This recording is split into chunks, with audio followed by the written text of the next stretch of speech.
Question, why so many different variants? Okay, here we go again with the old spiel. Think about it this way.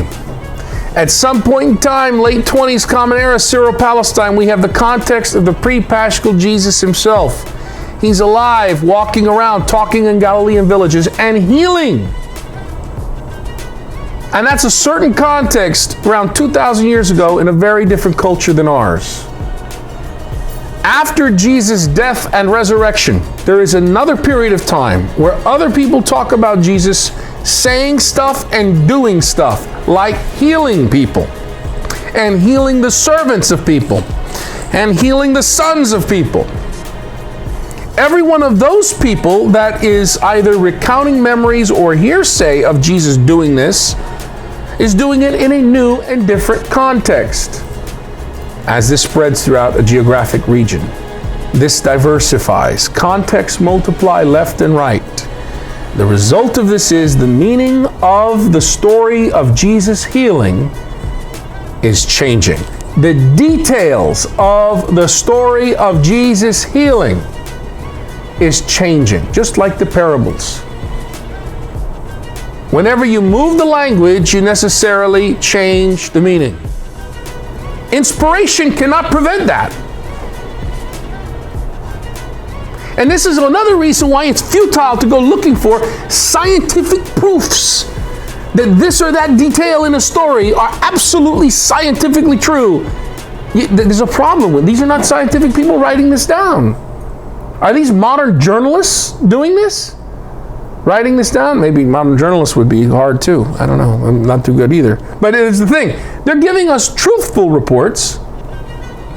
Are they giving us scientifically accurate reports? No. And we're not, and by the way, the Mother Church does not insist that we accept that we believe that. The shepherding authority of our church tradition, I know there are other people here, brothers and sisters, Christian brothers and sisters, that's beautiful, and we respect you without ever, trying to dislodge your religious commitment.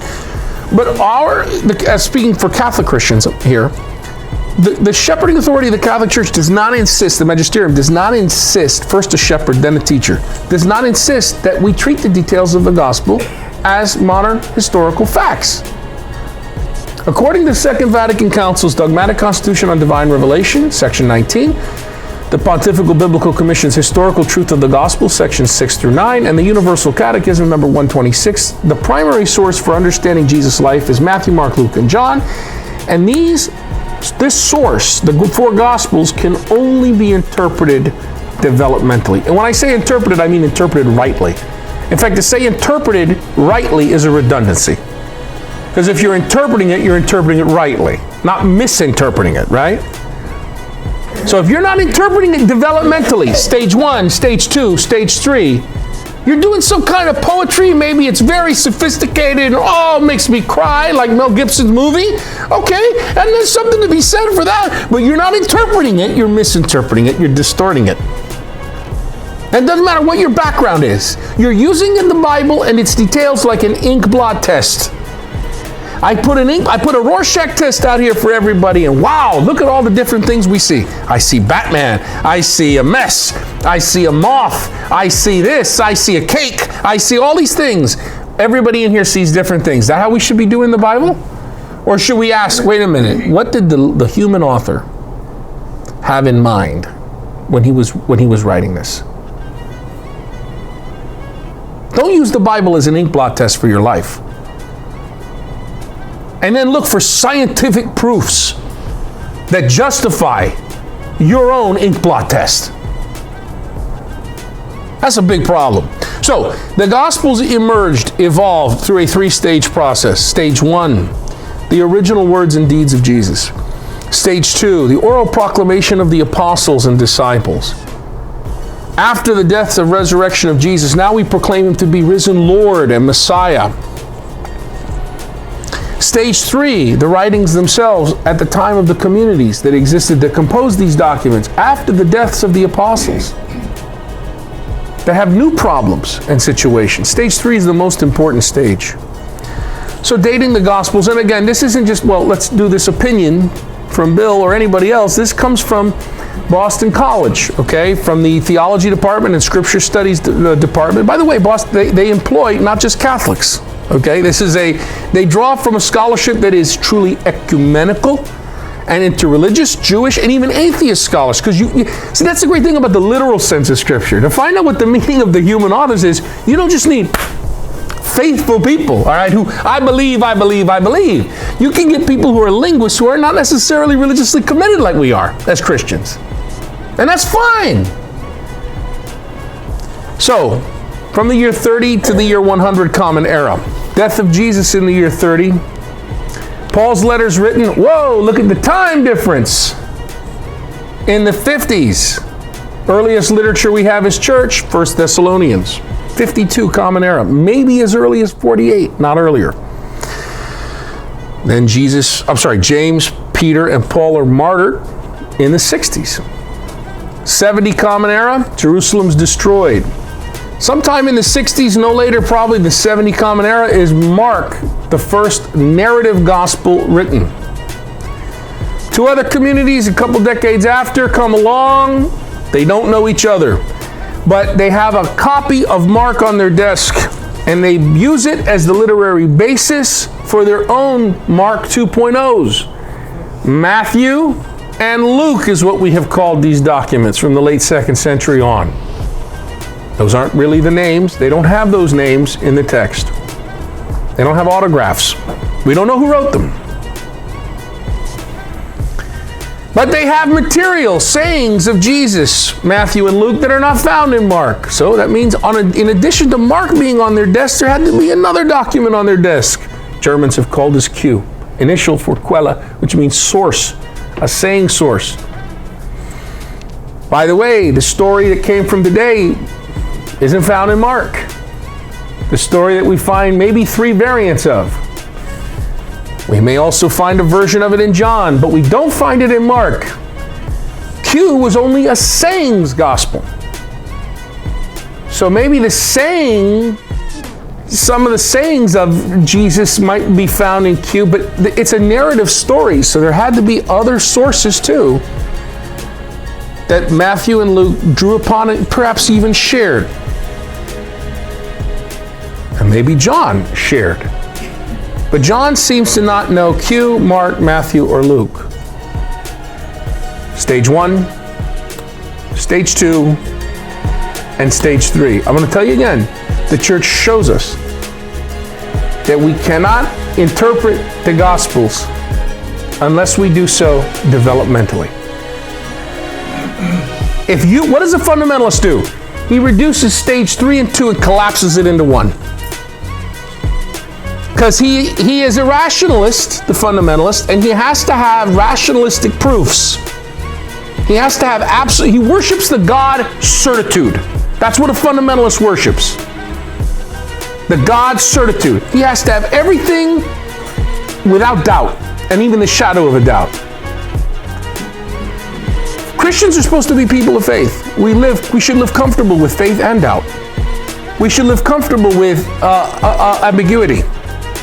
Because we're supposed to reject all idols. We're supposed to be the true atheists who reject all false gods for the holy and living God revealed in Jesus Christ, who is more than my ideas.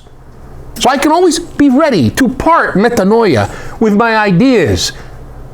Ultra conservatives and ultra liberals, they can't do this. They've sold their soul, you understand what I'm saying, to certitude. And like Pied Pipers, they often lead us down the bad way, thinking we're theologically justified to go down that journey. Consider, not a single one of the gospel writers was an eyewitness. None of them met the pre-Paschal Jesus, none of them heard his parables, and none of them saw him do his healings. Mark and Matthew stand third wave, third generation, down the line after the pre-Paschal Jesus.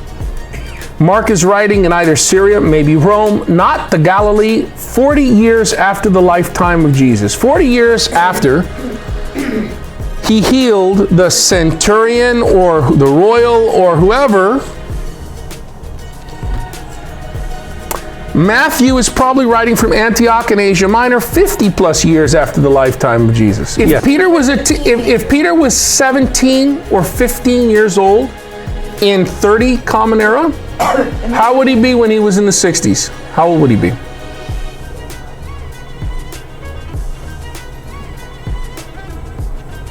See, this is one of the biggest problems, and is that we have so much religious art, and the religious art is so beautiful, right? Because it's not depicting photorealistic depictions of how is Peter usually depicted following Jesus? He's got gray hair. He's a big, strong man, right? We've never found a skull in first century Palestine with a complete set of teeth. How much food do you think fishermen ate? How much protein did they get, do you think? He was strong, Peter. I bet he was strong, because there are people that are skinny like this that are in poor, malnourished conditions, and they can do a lot more with a lot less. You go back a few generations and you see these old South Americans and Latinas of different, and you see they can, like, Sergio tells me about his grandfather. It's amazing what he could do with strength. He was a little wiry guy. So yeah, no doubt about that. But if you're expecting these people to look like Arnold Schwarzenegger or something from the pro wrestling matches, with all the barbell bloat, you're thinking it wrong. They're diminutive, short, malnourished. They have problems with their eyes, cataracts, a whole bunch of problems with malnourished, teeth rotting out of their head, and subject to all over the place. Disease is widespread. There's no way to control infectious disease. So yeah, I don't know. They didn't live that long. How long do you think Mary was sitting around living? Oh, well, of course, she was not touched by sin. So that means she looked like a 14-year-old girl until she was 85 years old. I've had people in rosary groups explain that to me. I mean, that's Augustine that gave us that baggage. Woo, man, what a baggage he gave us. Okay, and then we discover Tyrannosaurus with and megalodons, sharks, with teeth like this. You ever see a megalodon? Imagine Jaws. Now imagine 6 times the size of Jaws. Those things existed in the ocean way before Adam, okay? So that means we had organisms killing organisms for billions of years on this planet. Microscopic predators. We don't need that for Adam to do his thing before death in the biological sense to enter the world. You understand? You hear what I'm saying to you? Okay, moving right along. Luke is fourth generation after the pre-Paschal Jesus. Luke is writing from some large Greco-Roman city, possibly Athens, maybe Corinth. Somewhere in what we call now Europe, some 50 to 60 years after the lifetime of Jesus. To understand what's happening, folks, stories about Jesus, such as his healings, whatever they might have actually meant in the original context in which they were told, are now vibrating all over the Mediterranean world in new and different contexts. And the result of this is the details of the meaning of stories of Jesus' healings inevitably changed. That doesn't mean they're invalid, they changed.